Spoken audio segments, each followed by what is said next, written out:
Hi everyone, this is Nate from 7 Degree Tales, and I'd like to welcome you all to the channel.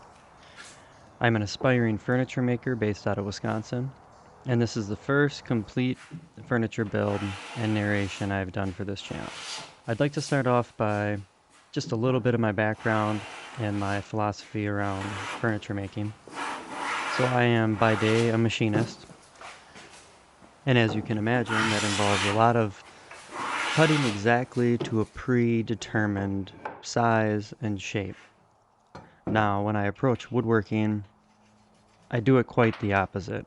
I don't make detailed drawings, just a rough sketch and an overall image in my mind of what I'd like to create. And then from there, I usually progress directly right into the build. Now, working this way clearly has some downfalls, but it has some upsides too. One of the upsides I like the most is the fact that I'm not controlled by a drawing. I can turn the piece into anything I prefer it turn into, almost letting it evolve along the way. Now, clearly one of the downsides is you can work yourself into corners. And by doing so, you may find yourself needing to problem solve and work backwards in order to come up with a solution to get yourself out of there that you probably could have avoided had you spent a little more time on the forefront. However, even when this happens, I actually quite enjoy the mistakes when they come up. I see them as opportunities to alter a design or change a design or come up with a new type of strategy for joinery. It's almost as if those mistakes open up the possibility for creativity for me. It unlocks a part of my brain that I normally can't access on a daily basis. So that's probably why I gravitate mostly towards hand tools. Machinery is nice, but unfortunately I work with it every day, so it's not that exciting to me. Being a little more freeform, as I said, and allowing my hand, my eye to guide the design itself. It's almost as if one is creating directly on the spot, and that is what I find most exhilarating about woodworking in general. Now, if you do have any questions or comments about the tools or techniques I'm using to build, feel free to leave a comment down below and I will more than likely promptly ignore it. Probably not. I'll get back to you. But in all seriousness, I do hope that you enjoy the video and the build.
Hey everyone, I thought I'd jump back in right here because if your attention span is as good as the average American's, then I'd be surprised if you even made it along this far in the video.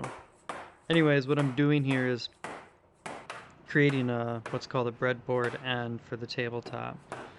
So, since the tabletop expands and contracts along the width of the boards, putting this board on the end long ways creates a problem because the tabletop still has to move, but the end's going to kind of keep it locked.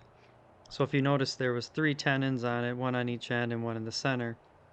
The center one is the only one that gets glued and pinned. Now, the outside tenons, those get pinned also, but they don't really get glued. So that right there was wax that I was putting on the bottom of the pin, and I'm applying glue to only the top of it. That way the pin still stays in there, but it can still move as the tabletop expands and contracts. Hope that explains a little bit of this and gave you a little break from the silence. Enjoy the rest of the video.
for watching and supporting the first official video for 7 Degree Tales. We hope you enjoyed this process. Please like and subscribe if you did. Also leave a comment too. We are just rolling this out, so please let us know what you think and what you are interested in. Suggestions are greatly appreciated. Hope to see you next time.